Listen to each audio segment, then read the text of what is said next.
Hello, thank you for joining today. I'm here to present for Retrotope. My name is Sarah Endeman. I am Retrotope's Manager of Clinical Operations and Patient Relations. I'm joined by my colleague, Dr. Paldeep Atwal, who is a practicing clinical and biochemical geneticist, as well as Senior Director of Medical Affairs for Retrotope. I would like to disclose a conflict of interest, which is that both Dr. Atwal and I are employees of Retrotope, for which we receive financial compensation. Today, we will be talking about Retrotope's first drug candidate, RT001. We will discuss what RT001 is and how it works, our efforts to develop RT001 as a potential treatment for INAD, our work on developing a novel rating scale for INAD, the results of our retrospective natural history study, and the current state of our efforts and future plans. I wanted to clarify that we are here at the invitation of the INAD Cure Foundation. Thank you so much for inviting us to present today. We are not here to promote RT00 in any way. RT001 is an experimental therapy. It is not yet proven to be safe and effective for the treatment of INAD or any other disease, nor is it approved by the US Food and Drug Administration or any regulatory body for the treatment of INAD or any other disease. One of my favorite quotes is, "A worried mother does better research than the FBI." I have found this to be particularly true of myself.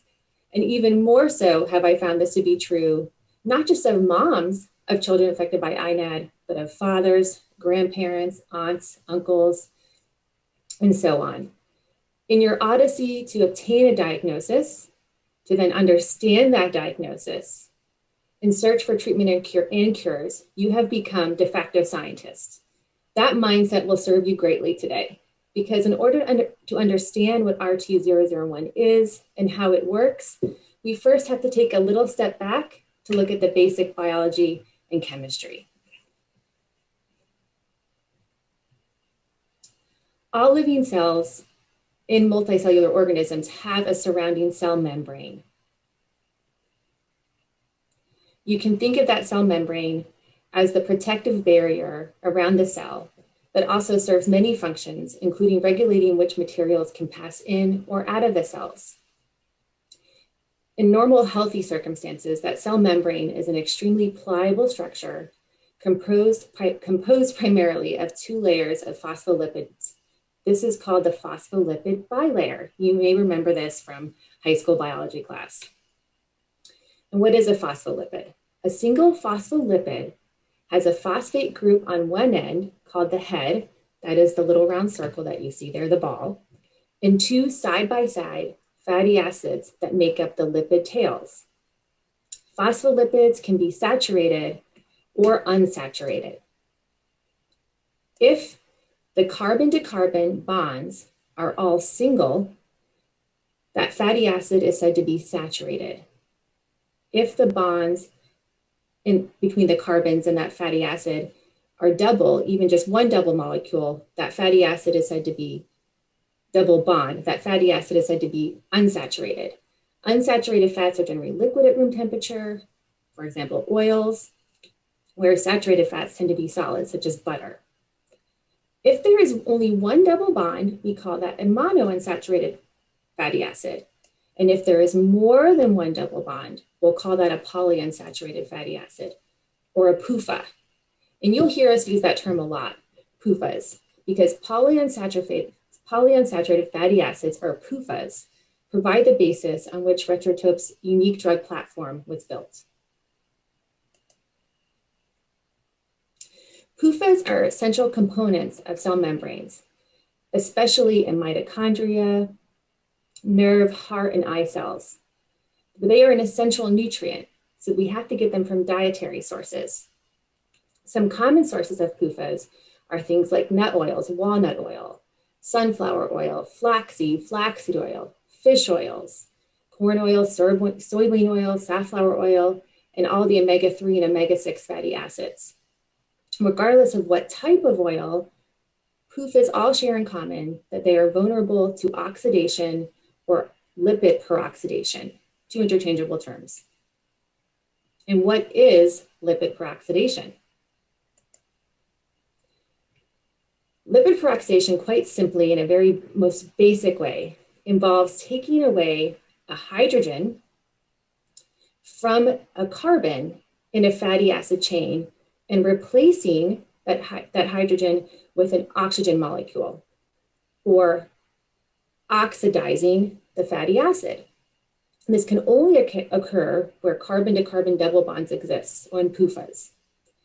Once lipid peroxidation is initiated, a propagation of chain reactions begin, and this continues until we have terminal products produced.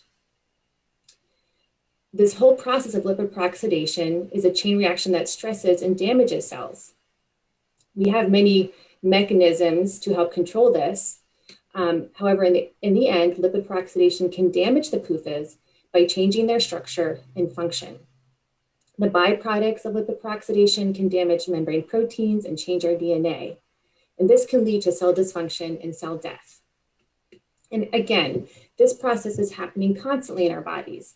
So of course, in a young, healthy body, we have multiple means to repair the damage from lipid oxidation.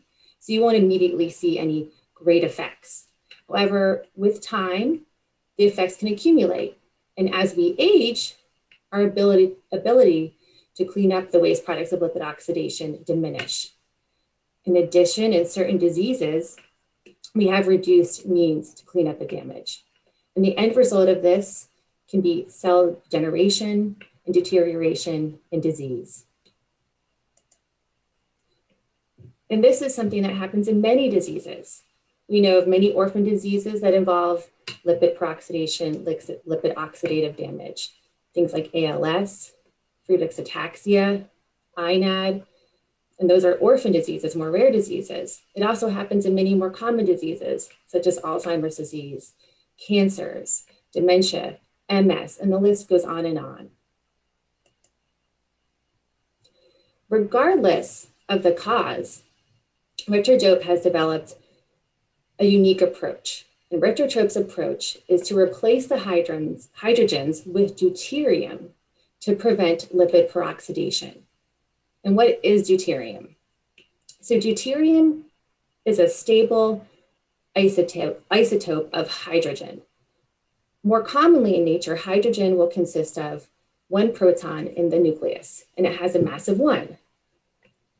An isotope of hydrogen called deuterium will have a proton plus a neutron in the nucleus, and this makes the molecule more stable.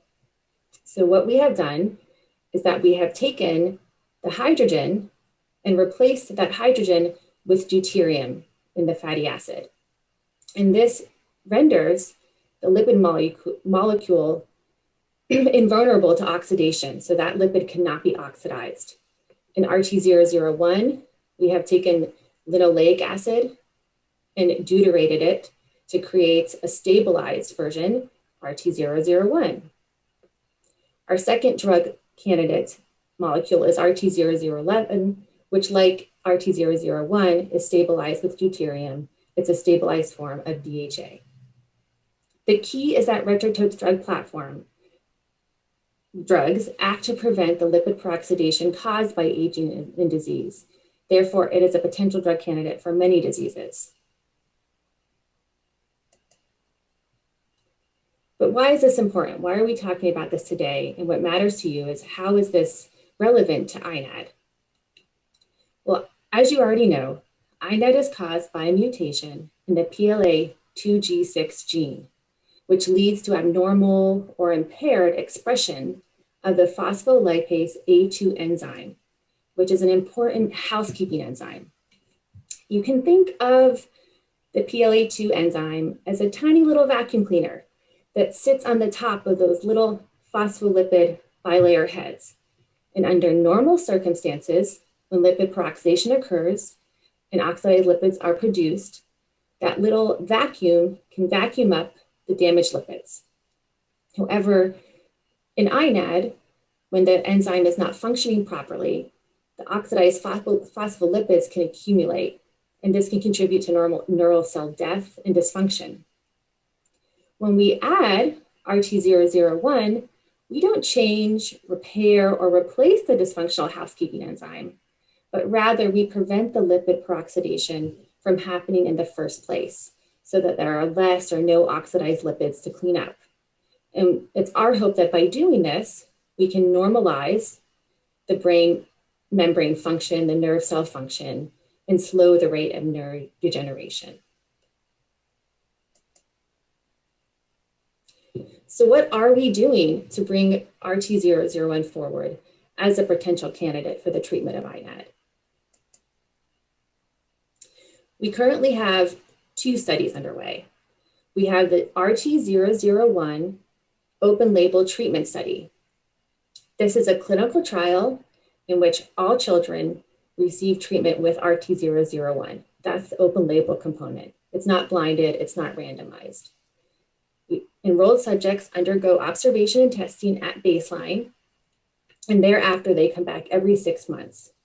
We have enrolled 19 subjects in that study to evaluate the long-term efficacy, safety, tolerability, and the pharmacokinetics. In companion to our clinical trial, we are conducting the RT001-009 prospective natural history study. The study is nearly identical to the RT001-008 treatment trial.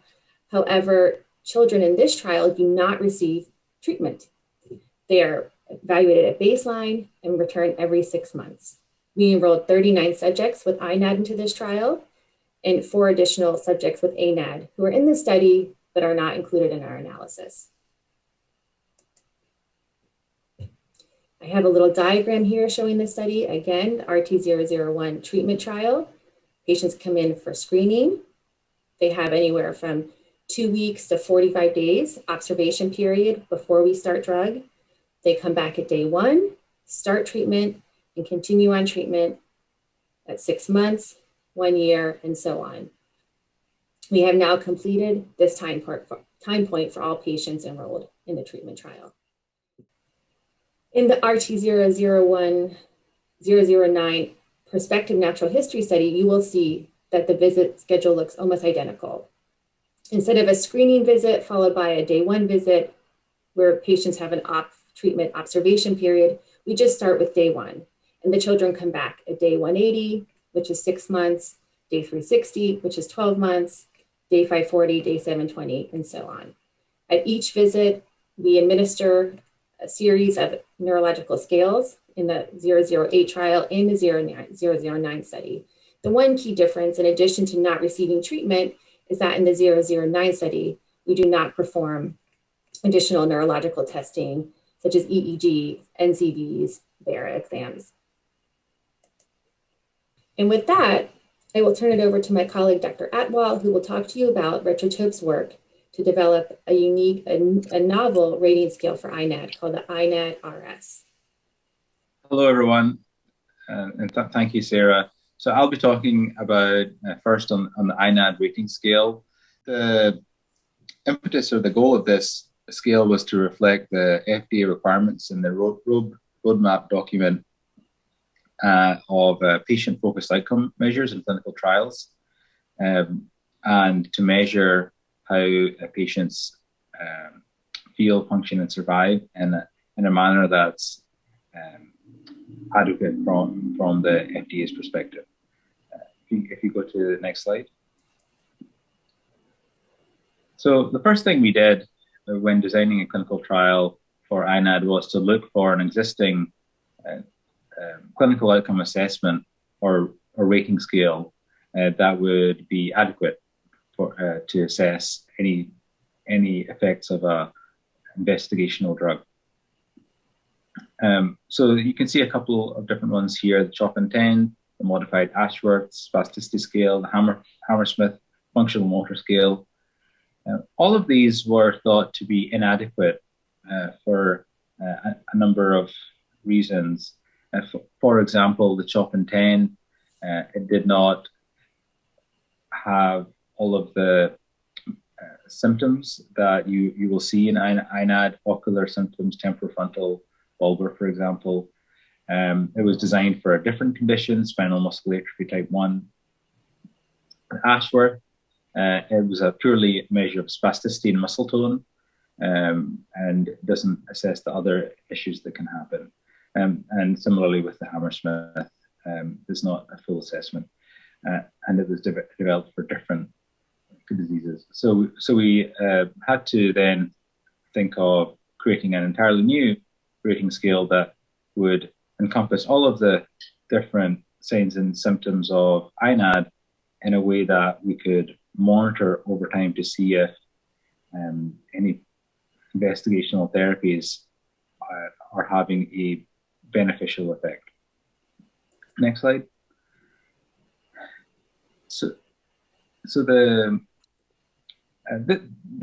following set of slides is showing some baseline data.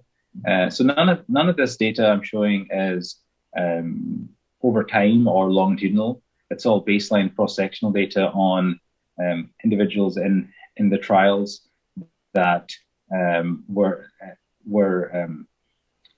assessed at their initial visit. And what we tried to do with this data was to look at some evidence of usefulness of particular scales. I don't want to get too technical on this, but basically what we found here was it wasn't really the Hammersmith Functional Motor Rating Scale. We couldn't really correlate it with disease progression or how long someone's had their symptoms. And so, as you can see here, the line is flat and doesn't really correlate. If you go to the next slide, the CHOP and 10 scale, there was some small weak correlation between the CHOP and 10 score and the age the time since symptom onset. But again, not strong enough for us to feel comfortable using it as a primary endpoint.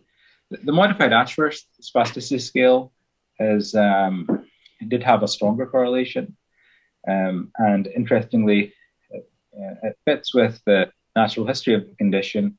The longer time with symptoms results in increased spasticity, suggesting that spasticity is progressive in nature, which is in keeping with the natural history of INAD.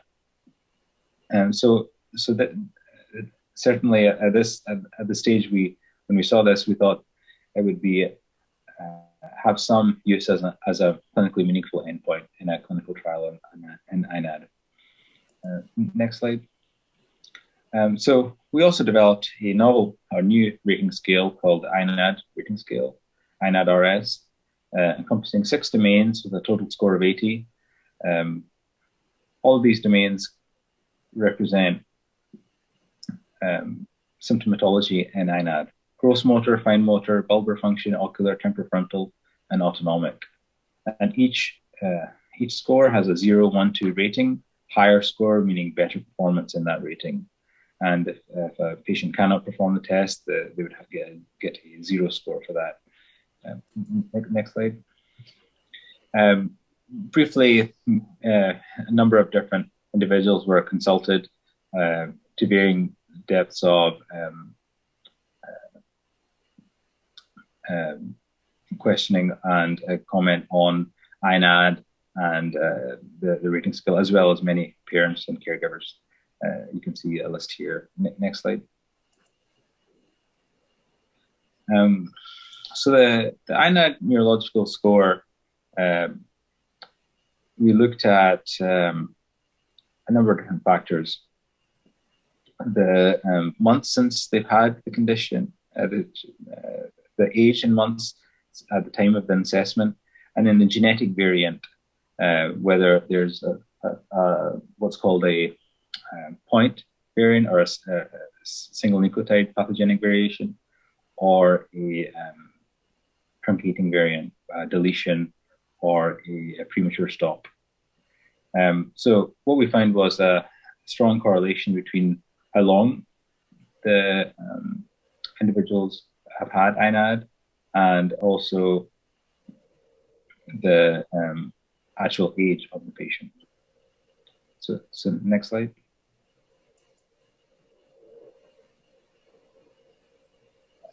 We compiled all of the data, preliminary data, and published it in a paper describing the rating scale. And that was published, you can see here, the abstract,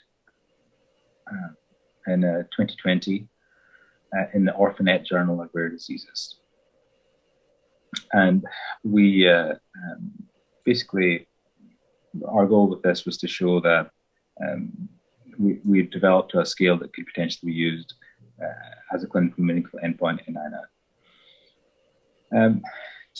Some more baseline data here. We looked at cross-section of some of the early enrolled patients in the open label trial and the natural history trial. One, to ensure that they were similar in their presentations, and two, to see what kind of progression we were seeing on the, what kind of curves we would expect to see if we followed them. This is obviously all baseline data, so we don't have anything on progression. And you can see there's fairly reasonable trends here of the longer they have the child has the symptoms, the worse their score. Next slide. This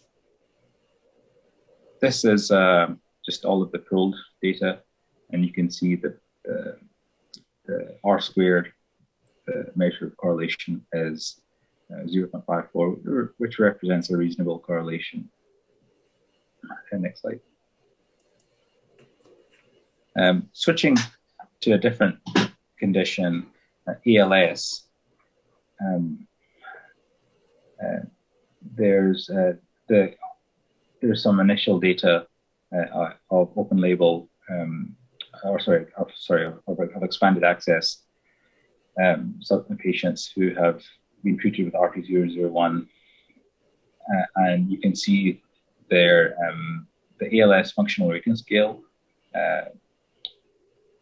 decline with RT001 compared to placebo and Radicava. So it in this small cohort, it appears to lessen the decline compared to placebo. Further studies in this area are being discussed. Next slide. Another different condition known as PSP, or progressive supranuclear palsy. These are data on 3 individuals with RT001, and you can see a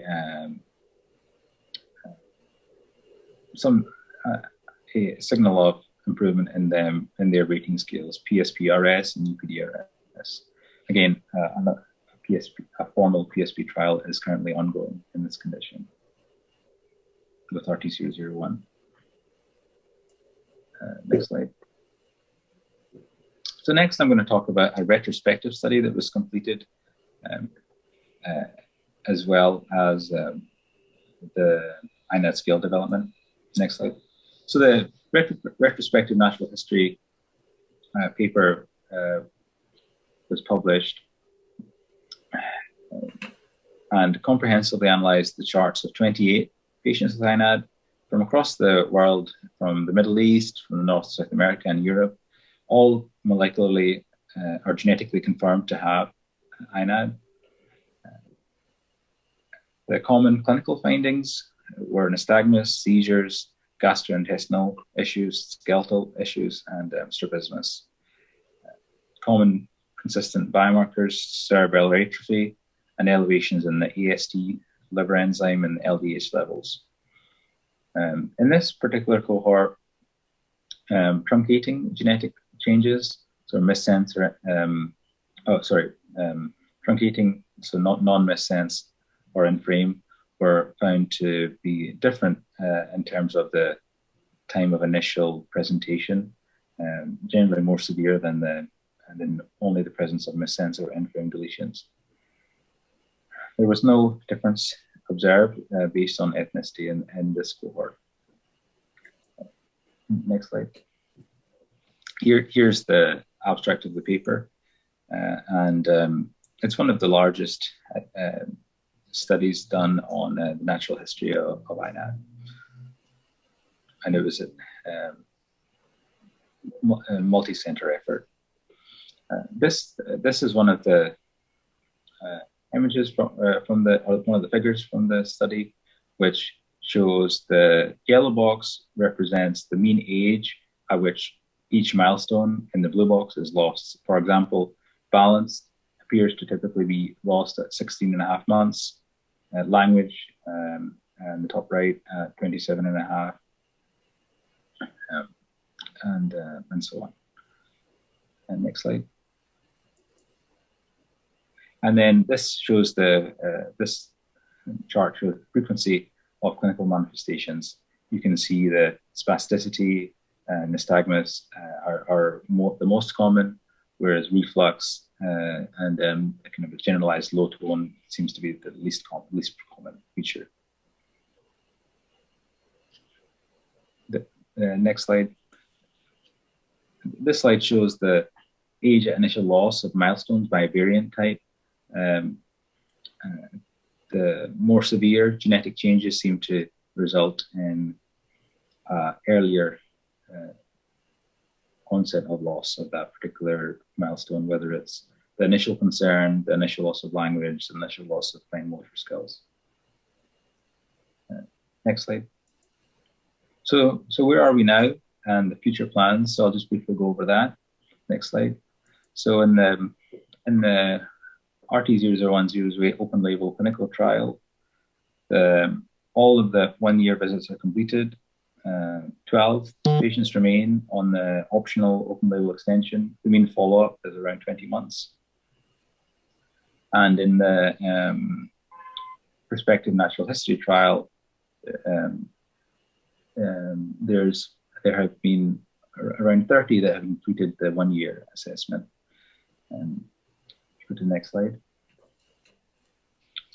The endpoints that have been submitted, and we're waiting FDA feedback on the analysis plan, is a composite endpoint of the rating scale, INAD rating scale, and the modified Ashworth scale. The rating scale has gone through some modification based on parent caregiver feedback and